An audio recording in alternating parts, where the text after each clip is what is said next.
Senhor presidente, senhoras e senhores vereadores, eu sou militante do Partido dos Trabalhadores, meu pai é fundador do partido, e no PT o partido é constituído por várias tendências, e eu, como todos sabem, faço parte da esquerda marxista, que é uma tendência interna do nosso partido.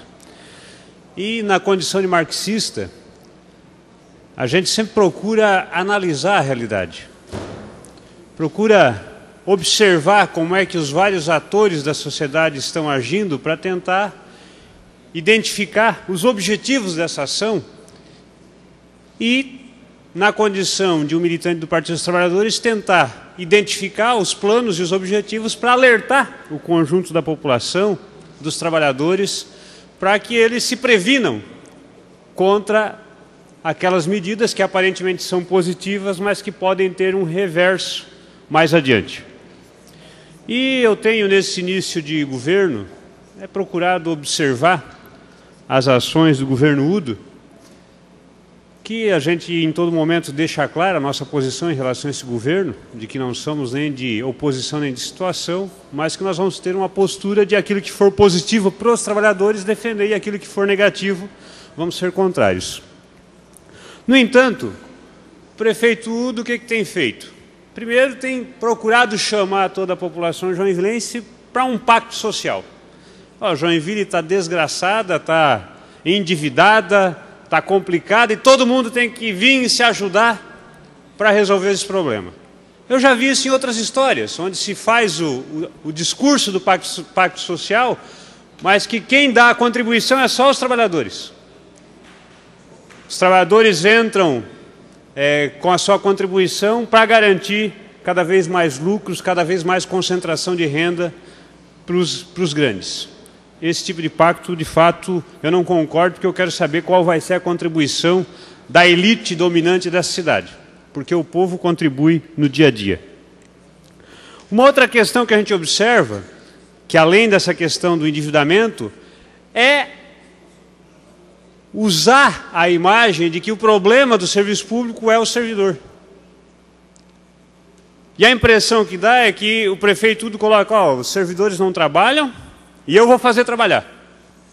Se apropriando e usando essa ideia que a mídia, que os governos constroem, de que o serviço público não funciona, não é porque ele não investe dinheiro e recurso, mas é porque o servidor é que não faz a parte dele. E isso é uma mentira. Isso é um absurdo, porque o servidor faz milagre com as condições que os governos dão a eles para trabalhar. Então, tenho preocupação com esse tipo de ideia que se planta, mesmo que de forma adaptada e não muito explícita, porque concretamente está por detrás dessa ideia a lógica de tentar dividir o povo, colocar o trabalhador da iniciativa privada contra o servidor público. Ou seja, colocar trabalhador contra trabalhador. E a gente sabe que os trabalhadores são a maioria. E essas são as estratégias usadas por quem domina para continuar dominando. É dividir a maioria, dividir os trabalhadores para ficar mais fácil de dominar. Então, tenho preocupação com esse tipo de discussão. E esse clima de endividamento, nós trabalhadores da iniciativa privada, nós sabemos muito bem como é que funciona isso. Quando está chegando perto da data base, do período de os trabalhadores requisitar aumento, os patrões, os governos, começam a dizer que não tem dinheiro. Não, está complicado, está em crise, não dá para dar nada. E a impressão que eu tenho é que o prefeito está justamente fazendo toda essa discussão de endividamento para, lá em maio, quando o servidor pleitear o seu reajuste, ele negar. Eu espero que não seja isso.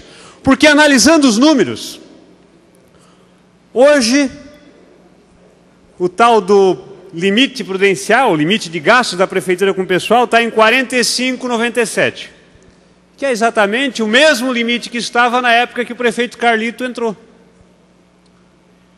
E nesse período do governo Carlito, embora os reajustes, os aumentos reais só vieram por conta da luta dos servidores, aumento real, vieram mais de 5% de aumento real, Os repasses de inflação e de aumento real em nenhum momento levou os gastos da prefeitura com o pessoal a chegar ao limite prudencial dos 54%. E teve anos que foram dados 3% de aumento real. E não chegou próximo do limite prudencial. Então, eu quero aqui fazer um alerta aos servidores e à população. Primeiro que se o servidor não é bem remunerado e não é valorizado, ele não presta um serviço de qualidade e isso prejudica a população. E o alerta aos servidores. Fiquem atentos. Não entrem nessa. Se organizem, permaneçam unidos e não aceitem que governo nenhum negue o que é um direito sagrado do trabalhador, que é a garantia do seu reajuste da inflação, que é a recuperação das perdas salariais. E o governo começou dizendo que está endividado, sendo que o limite está no mesmo que estava no Carlito, e nem por isso o Carlito parcelou o pagamento, atrasou o pagamento. Então, muita atenção, fiquemos atentos e, desde já, quero dizer que, na condição de vereador do Partido dos Trabalhadores, como sempre estivemos do lado dos trabalhadores, vamos continuar.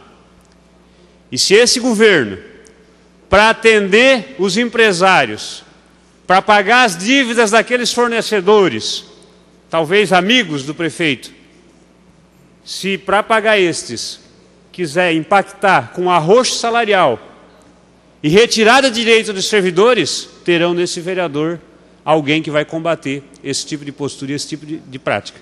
Eu espero estar errado. Eu espero que realmente ele esteja fazendo essa discussão de terra arrasada, mas que lá na hora de discutir o reajuste do servidor, de fato reconheça, valorize o servidor e crie uma política realmente de conter gastos, mas não com o pessoal. Porque serviço público não existe sem servidor. E pior do que isso, um servidor mal remunerado, eu fico pensando como é que trabalha um médico, um professor, um enfermeiro, sem uma remuneração adequada, sob pressão da população, porque disseram para a população que a culpa da saúde está ruim é do servidor e não do governo que não bota dinheiro. E não do governo que não contrata médico. Então, muita atenção, não nos deixemos enganar. Fiquemos atentos. E eu espero estar enganado, e isso a gente vai ver logo ali na frente, quando os servidores entregarem sua pauta de reivindicação, qual é que vai ser a atitude, a postura desse governo, que tem sido um governo de diálogo. E a gente tem que reconhecer isso, que de fato tem se colocado à disposição para dialogar, para refletir. Mas digo e repito, o governo anterior pecou no quesito diálogo, em especial com os servidores. Mas, ao fim e ao cabo, por conta da luta dos trabalhadores, acabou dando os reajustes dos servidores, tanto da inflação como, inclusive, aumento real.